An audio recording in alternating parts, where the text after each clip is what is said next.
ఈ మధ్యకాలంలో నాకు నచ్చిన బ్రహ్మాండమైన క్వశ్చన్, నాగరికత అంటే ఏంటో తెలుసా నీకు అనేది. నది పక్కన వచ్చిందంట. ఏంటిట నాగరికత అంటే? ఢిల్లీ నది ఒడ్డునుందిట, కోల్కతా నది ఒడ్డునుందిట, లండన్ కూడా నది ఒడ్డునుందిట. అదిట నాగరికత అంటే. లండన్ ఎక్కడుంది, ఢిల్లీ ఎక్కడుంది, చెన్నై ఎక్కడుంది? కనీసం ఇలాంటి ఇంగిత జ్ఞానం లేని వాళ్ళు. కరెక్టే అదంతా, కానీ అవన్నీ సహజ సిద్ధంగా కాలక్రమేణా పెరిగిన నగరాలు కదా.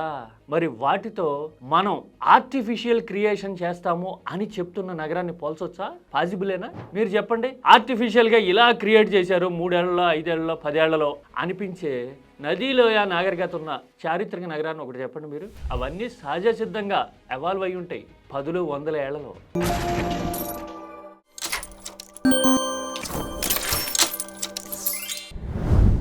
పైగా మన ప్రెజెంటేషన్లో చాలా అసంబద్ధంగా టేపుతో మెజర్ చేసినట్టు మధ్యలో ఉంది చూసారా అని చెప్పడం చూస్తూ ఉంటే మనం చెప్పిన ఎగ్జాంపులే పోలట్లా.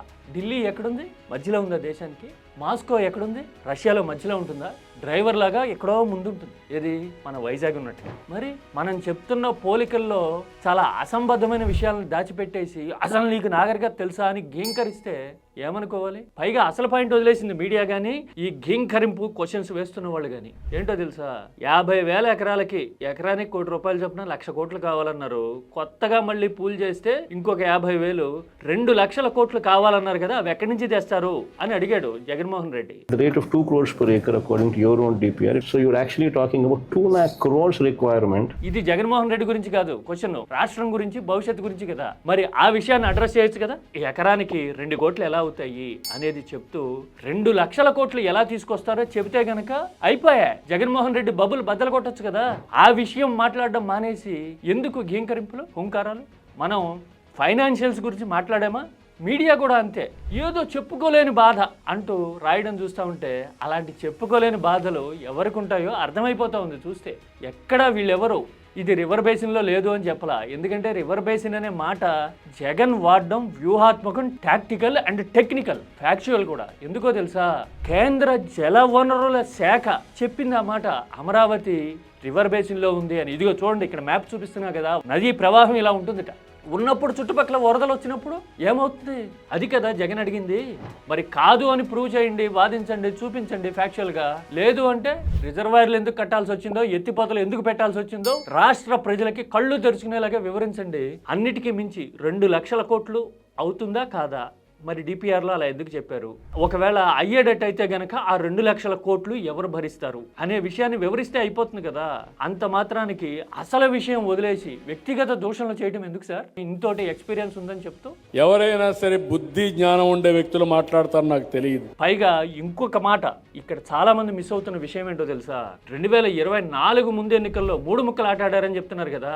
మొన్నటి వరకు 3 ముక్కలాట ఆడారు, ప్రజలు గుణపాఠం చెప్పారు. Subjective correction. 2024 ఎజెండాలో అమరావతి ఎక్కడా లేదు. జగనేమి 3 రాజధానుల మీద వర్డిక్ట్ ఇది అని జనంలోకి వెళ్ళా. మనం కూడా అమరావతి మున్సిపాలిటీగా మిగిలిపోతుంది, 50,000 ఎకరాలు కొత్తగా సేకరిస్తాం మళ్ళీ అని చెప్పి అమరావతి కావాలా వద్దా అని ఎలక్షన్లకు వెళ్ళా. మనం దాన్ని చాలా వ్యూహాత్మకంగా అసలు అమరావతి సబ్జెక్ట్నే టోన్ డౌన్ చేసాం. సూపర్ 6 అనే జుమ్కి బయటికి తీసి జనం మీదకి వదిలాం. మరి మనకంత కాన్ఫిడెన్స్ ఉంటే, మనకంత కన్విక్షన్ ఉంటే, మనకంత రాష్ట్రం మొత్తం అమరావతి కోసం ఎదురు చూస్తూ ఉంది అని మనం నమ్మితే గనక అమరావతిని ఎందుకు ఎజెండా చేయాలా? మొన్న ఎన్నికల్లో గెలిచిన తర్వాత మాత్రం 50,000 ఎకరాలు అనే వ్యూహాన్ని ఎందుకు తెర మీదకి తీసుకొచ్చాం? పైగా ఇదంతా జనం ఆమోదించింది అని ఎందుకు చెప్తున్నాం? ఈ ప్రశ్నకి సమాధానం చెప్పండి.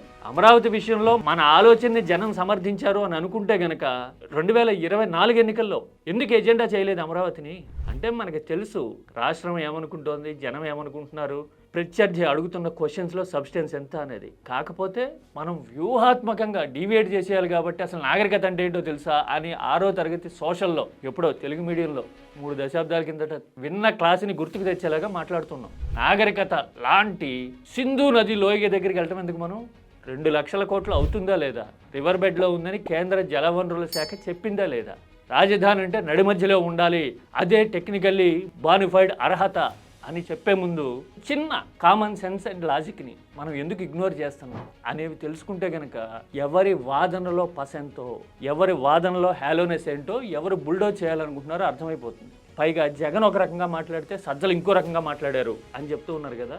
జగన్మోహన్ రెడ్డి గారు ఏ రోజు ఈ ప్రాంతానికి సంబంధించినంత వరకు ఇక్కడ ఉండకూడదనిలా, ఈవెన్ డీసెంట్రలైజ్డ్ డెవలప్మెంట్ కూడా దీన్ని తక్కువ చేస్తుండే. సజ్జలు చెప్పిన దాంట్లో ఒకటే పాయింట్, అమరావతితో ఇంకొకటో రాజధాని సహజ సిద్ధంగా ఎదిగేందుకు నిర్మాణం పునాదులు పటిష్టంగా పడేందుకు 10 ఏళ్ల సమయం ఇచ్చింది కేంద్రం.